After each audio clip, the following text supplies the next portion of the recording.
Yeah. Yeah. All right. I'll wait till a few people come in.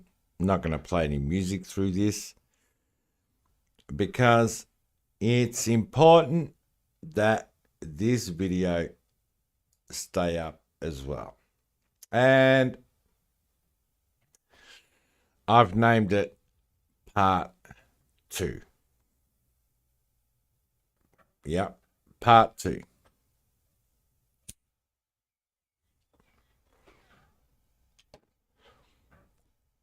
I'll wait till a couple of people come in, whatever.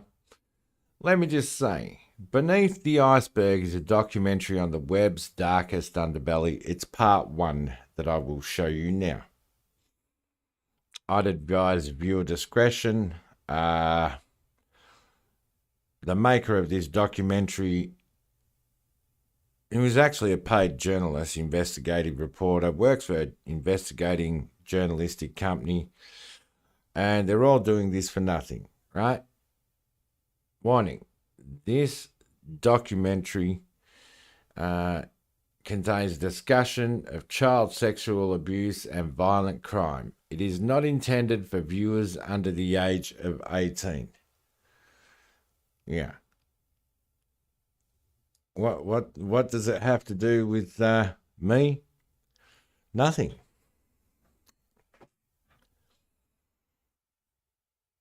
I just like to straighten some cunt out on here before, he gets a good kick in the teeth. Just saying. Yeah.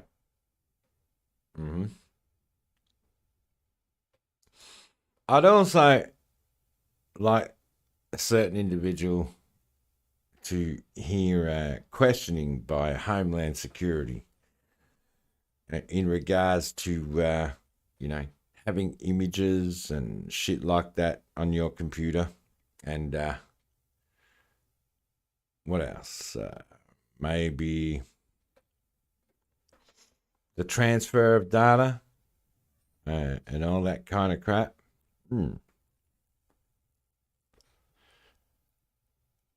Yeah. And I'd also like to say that there is a, well, this is pretty sad shit, but like,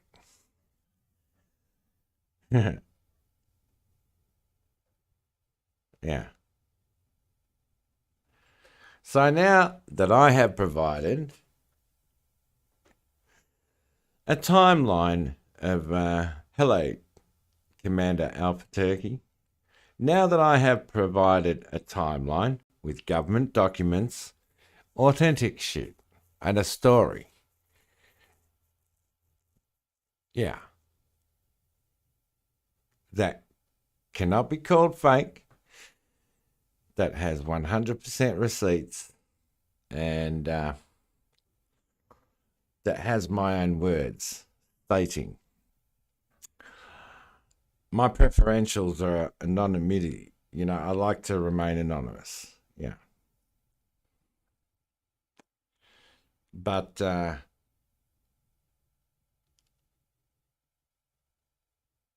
9 p.m. tonight will be 3 weeks exactly since I put something into place. And it's led up to a moment here where there's not only fake cancer, fake fucking failed liver, pre-diabetes, like this guy.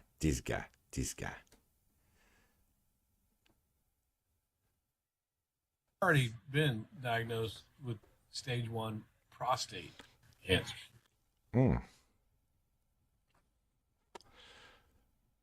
You see, that's done and dusted. Absolutely done and dusted. Considering the allegations of grooming, considering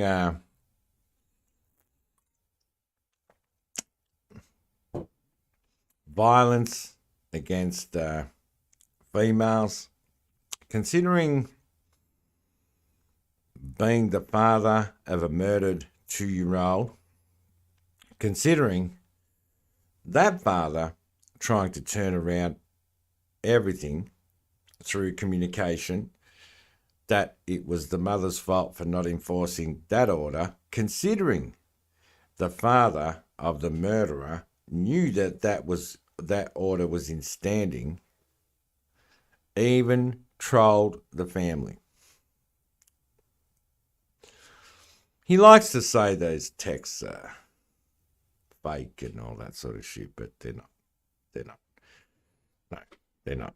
He's now been begging online for quite some time.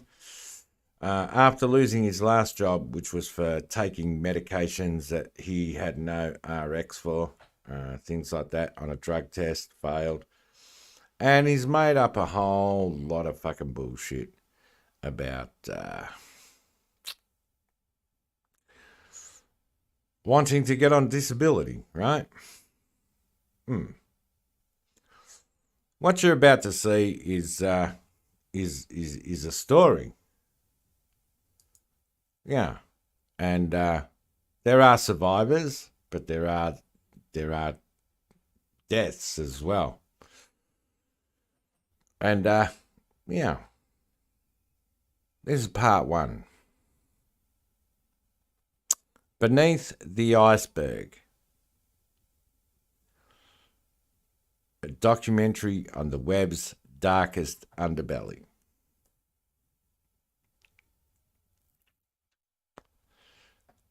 Just saying.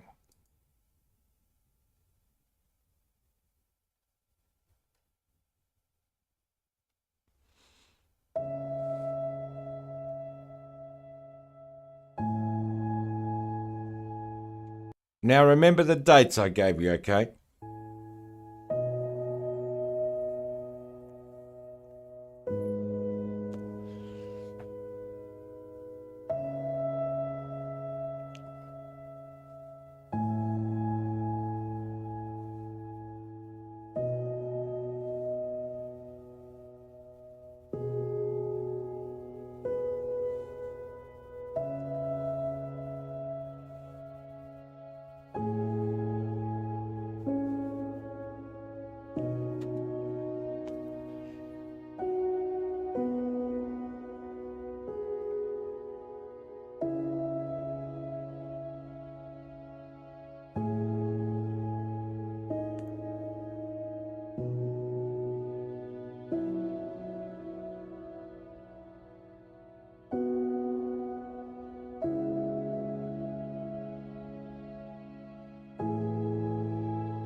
And let me just say, the sad part about this is that there has to be people that uncover this shit. And considering I've given you timelines, I've given you dates, times, and all that kind of shit in the previous live, I'd like you to examine the descriptions of them videos, this video, and why it is being done. Simply from the words teen butt fucked, coming from a very, very, very, very Daisy survived, yes. Daisy is alive and well these days, and she will never be told of the story because of, you know, you just get over things, and yeah. But there's this Brian St John on him now, who's interested in looking at teens getting butt fucked.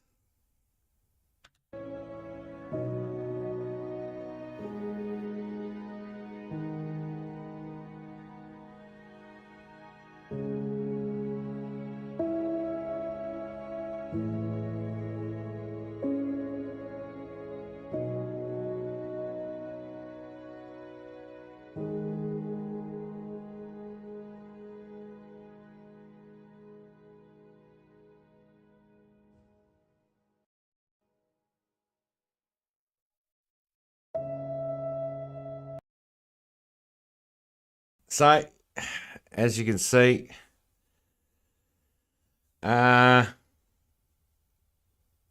we kind of know but can't prove he smuggled that mobile phone in, and the evidence room was burnt down. 2 people died as a result of that.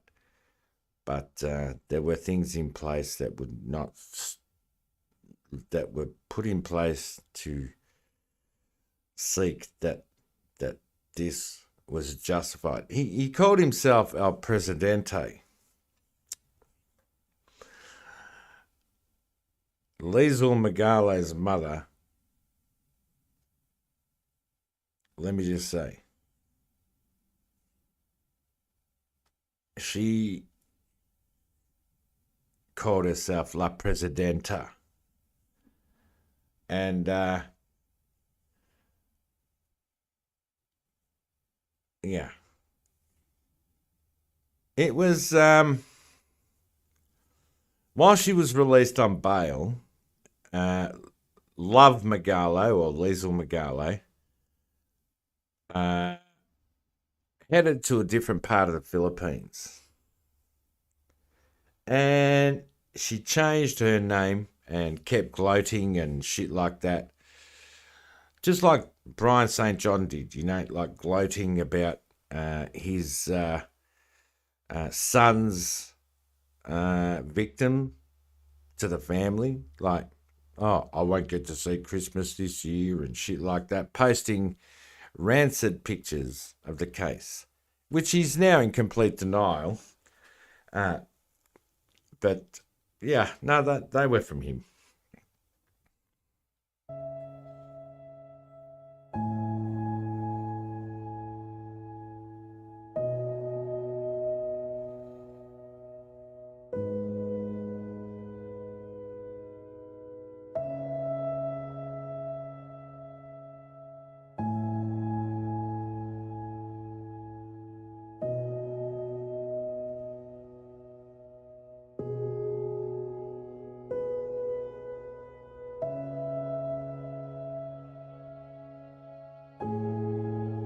Right.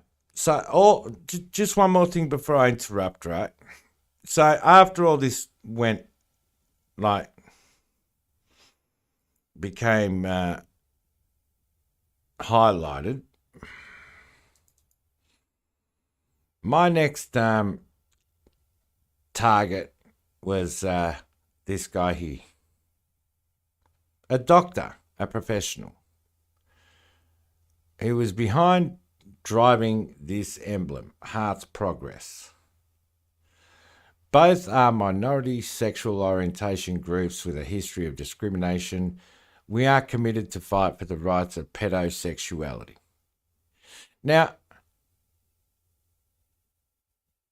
minority. minority. Back then, when we were warning people, like this is 2017. Back then, when we were saying, look, don't sling the fucking word pedo around. You are going to give it less credibility, less meaning, and this is back in 2017. Yeah. He gone. Just saying.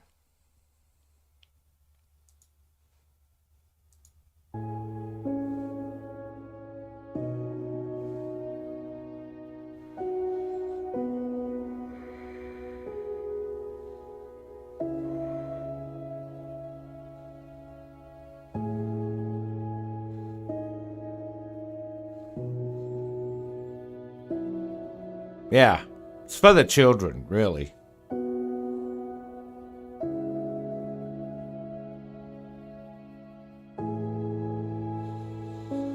You couldn't believe. Look. When you get told this,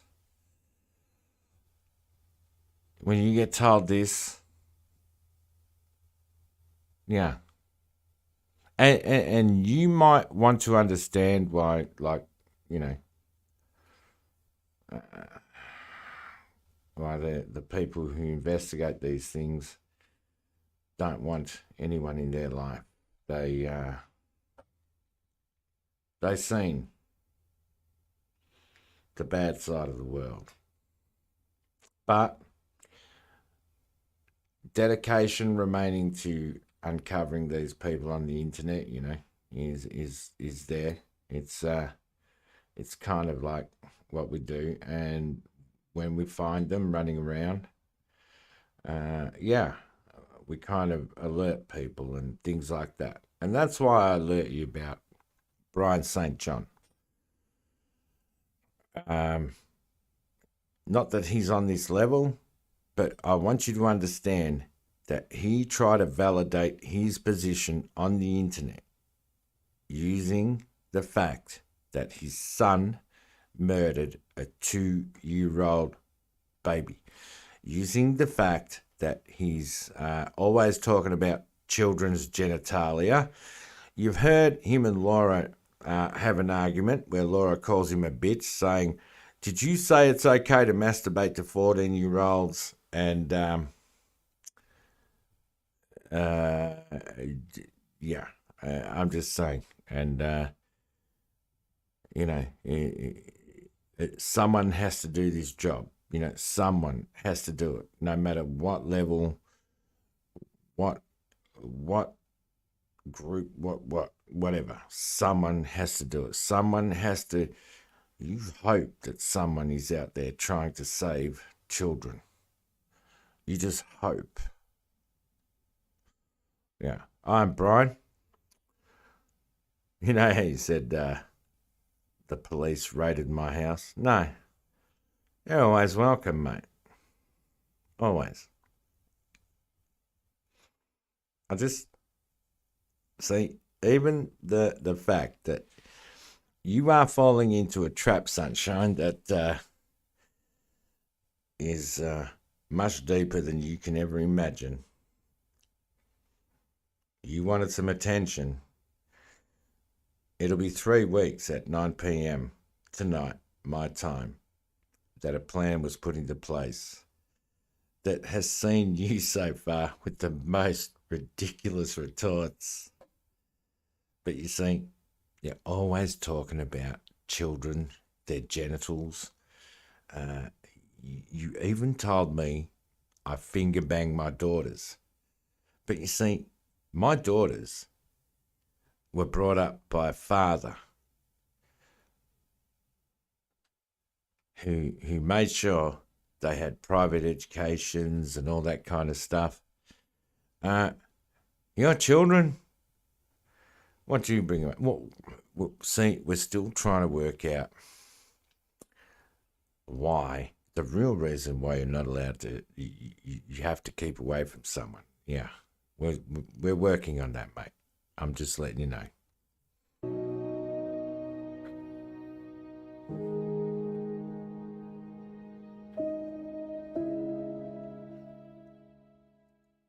I don't know much about the video or what happened, but I know it's not good.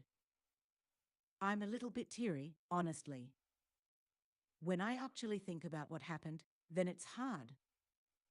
When I delve into it and think about the victims, that's when I get sad and angry. That's Mia. It's not her real name, nor is that her real voice. Mia's former classmate was among those responsible for the spread of an illicit video that's almost become a household name, but we'll get to exactly what it was that he did a little bit later. If you missed the name of the video and you find that important to the context of this documentary, I would encourage you to rewatch the introduction. As the title of it refers to the torture of a toddler in a sexual light, You get plenty of I warning. say it out of respect for the victims and victim survivors. From now on, I'll refer to it as DD.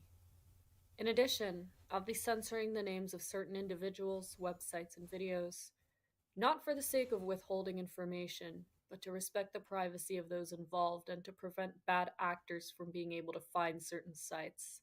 I Now, also will use the term child sexual abuse material, or CSAM, instead of child pornography, or CP, unless directly quoting somebody, as it is the preferred term by survivors and more accurately describes the crime. now, before we go on, you have a wonderful person by the name of Maria Ruth Dunning. Great investigative work. Yeah.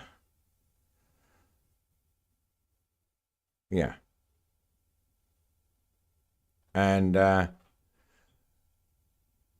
hope you people understand that somebody has to be there, because there's this is nothing. My case and where I assisted as the best way I could with the resources I had, considering I always tried my best to remain anonymous. You know, human trafficking and sex trafficking, and that is a real thing. And someone has to do this kind of work. You know what I mean? And I could totally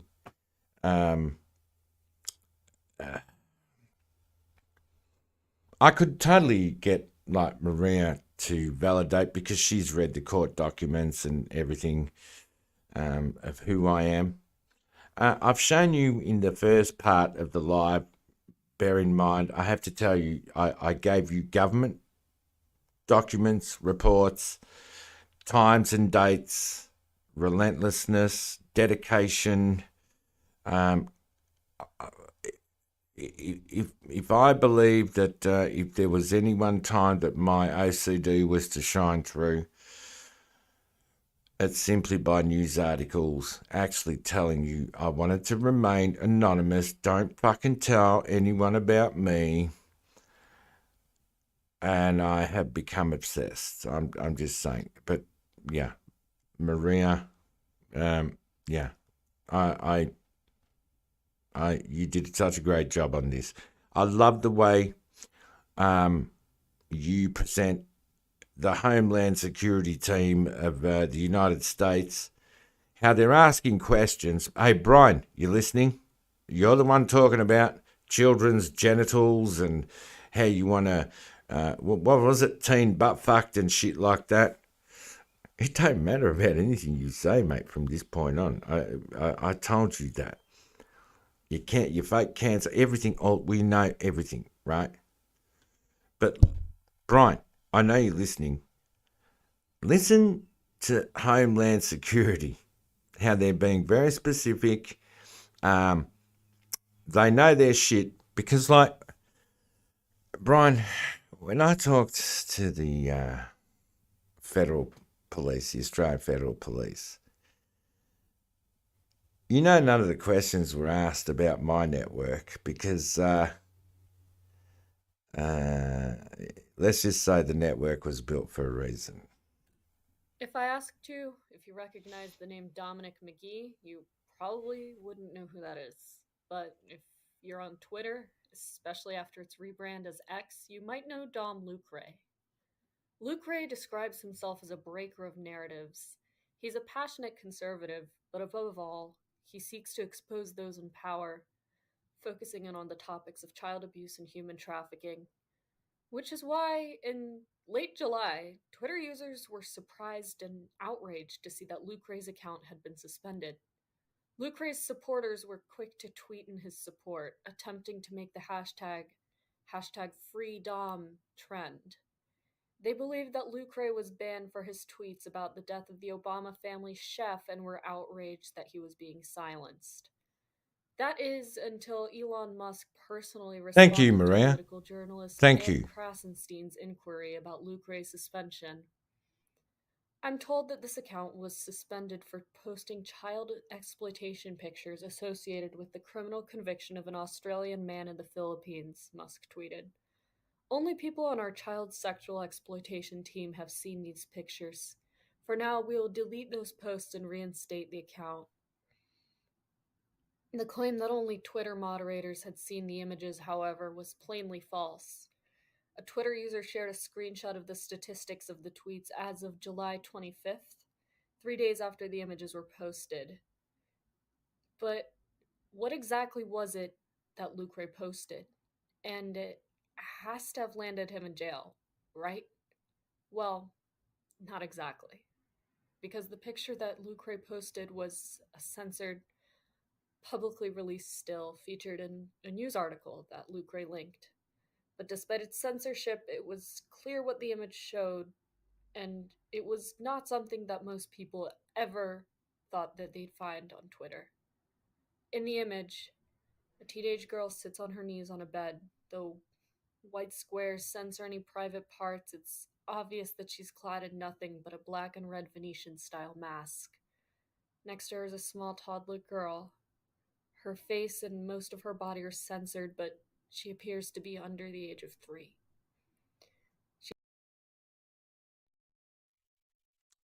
The lady wearing the mask, the Venetian mask, I will confirm to you, is Liesl Megale, who also went by the alias of Love Megale, and I can confirm that the toddler they're talking about is Daisy.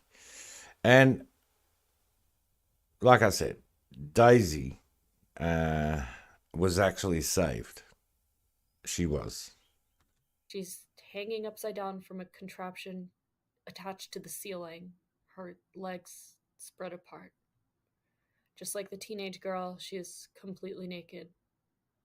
The older girl holds a fiery stick up to the baby in a way that implies that she's about to burn the baby's genital area. Lucre's post left many both disturbed and confused. Though an earlier trend saw Twitter users spamming others with horrific gore, nobody thought that they'd come across straight-up images of child sexual abuse, especially not on a verified account. But what if I told you that this wasn't the first time that this particular piece of illicit media has made the news? What if I told you that the video that the still was taken from, once thought to be an urban legend, would become one of the few pieces of child sexual abuse material to become a household name?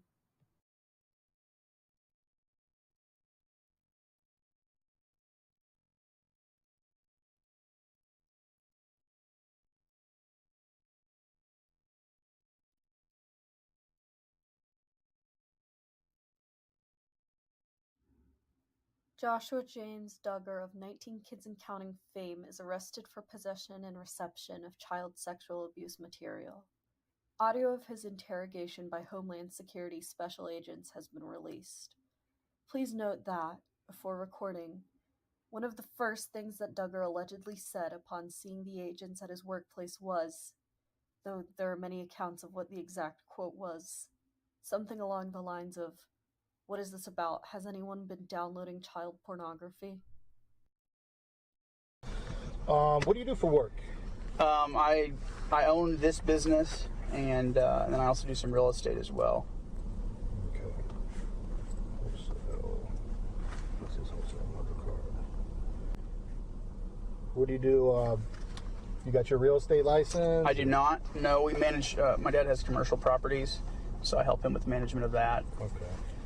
I dabble in a lot of things. This is probably my primary income as far as that goes. Okay, I got you. And how long did you say that you've had this here? We moved here in June of last year, I believe it was. Mm-hmm. So June here at wholesale? Yes. Okay. And your internet provider? Is Ozarks Go. And how long have you had them? I don't exactly remember. And do you guys operate on like a Wi-Fi here, or?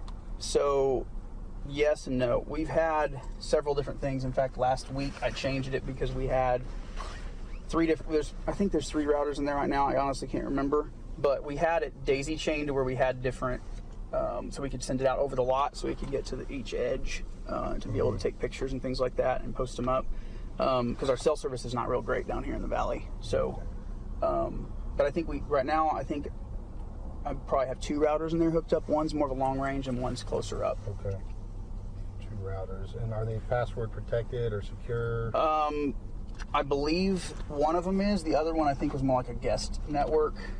But I think that's why I've got them separated right now. Okay. And yet last week I changed the configuration on the router because the one was open. The one that said the main one up, where actually comes the most. So at this moment, Homeland Security's by asking and getting confirmation of the transmission, I guess, the transmission of data, they would be seeking to. Now, you've got to understand this whole concept, right? Homeland Security there interviewing this Dugard guy, and they're asking about Wi-Fi to get a confirmation, is most likely, what would you say? They're looking at the 802.1x system. They know what they're talking about, these guys. You can hear just plain straight up questions, and the guy answering, I don't know if he knows that they kind of already know. I'm just saying. Modem comes in. Uh-huh. Okay. And you said you didn't have very good cell service here, huh? Well, depending on the provider, who do you have for your cell phone? AT&T and Verizon. Well, I have Verizon, but we've had both. That's on your personal phone? Or? Yes, on my personal phone. Okay. And what's that number? 479-200-2681. Okay. And you said AT&T on another one, or? I don't have any. I used to, but AT&T is I know there's, and then Sprint we can't really get any signal here for them. Okay. How long have you had Verizon? I don't know. I don't recall. Okay. How about in your residence? Electronics there? Electronics? What do you mean by that? Like computers, other phones, anything like that? Now, Homeland Security knows everything he's got. The reasons, I'm pretty sure, I'm very sure, you're talking about Homeland Security. You know, the biggest thing that Americans have been fighting about all this Homeland Security, when it was brought in under the Terrorist Act, was, your privacy kind of went out the fucking window right there.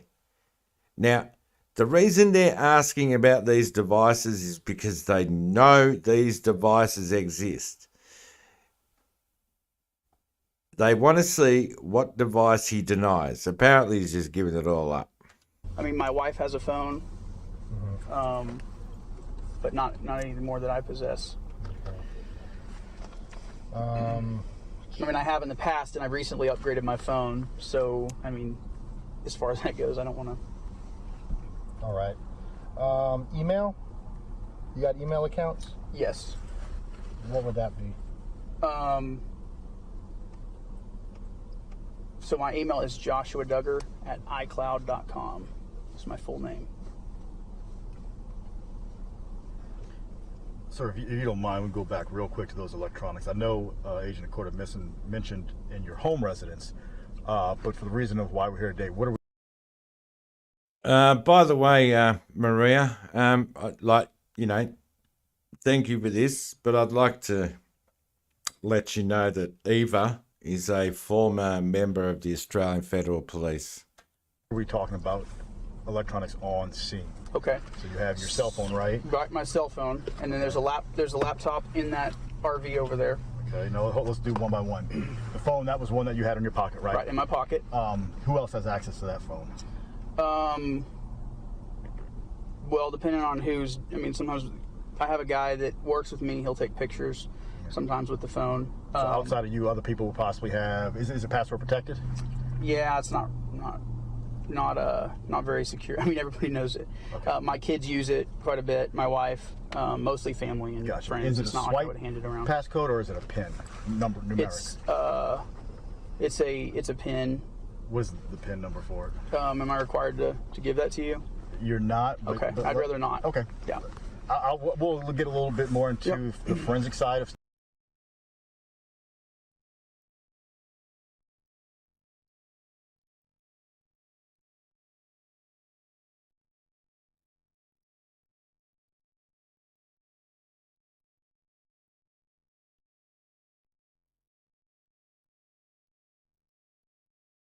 No, that's fine. You said Sorry, I had my microphone off. He's obviously using Apple phones and shit like that. An automatic red flag when they're asking questions like that is he thinks he's in his full rights to not give out the passcodes. Those devices will be subpoenaed, and whether you give the passcode or not, you're done. the laptop. That's the one in the RV, right? Yes. So It is password protected as well. Is that yours? Yes. Who else would have access to that? Same kind of deal. We use it for kids watching movies, browsing online, whatever. Okay. It doesn't get used all that much. But it is password protected? Yes. Just one password or multiple? Well, so it's password protected in the fact that if you log in, I think it'll automatically log you in. But if you're, if you go to, it sits idle, it'll lock up sometimes. Okay. I don't know exactly how I have it set. But in terms of ownership, that is your laptop, and in terms of the phone, that is your phone. Yes. There you go. Right there, those two questions and his admittance to yes. That's him cooked. At this point in time, I guarantee you Homeland Security has him cooked. Right there. He just admitted to those devices being his. He relinquishes to give the PIN and all that. Yeah, I'm curious because Maria, I haven't really done this, and I'm sorry for stopping it and interjecting in this. I'm just giving you my perspective of that what Homeland Security is trying to do here and how they've already got it in such a short time of asking questions. We noticed inside of the whatever, I don't know which one is your office, but the one over here that has the open sign, that there was another computer in there. Yes, that's an HP. That computer is it's now password protected, but pretty much the guys that work here are the ones that use it. Okay. And so there's different. So there's currently a password on it right now? Yes, there is. Yeah, and the password's written. I have it written around so the guys know. So it's not like it's just mainly to keep somebody from breaking in and accessing files. Oh no, I understand. Right. Whatever. And so, computer in the office, laptop in the RV, your cell phone, and then your coworker's cell phone. Yeah. Right. So they're asking, and they know They know where these devices are. This guy here thinks he's got these diligent, and I'd like you to, like, this is Homeland Security, right? These are special agents. Just like when I talk to the federal police, they're not in uniform. They dress like agents. You know they are agents. They have a totally different badge. Jurisdictions, they go out the door. Because when they're questioning guys like this, they already know. I assure you, I promise you, they already know. And things here, like I said, he's done.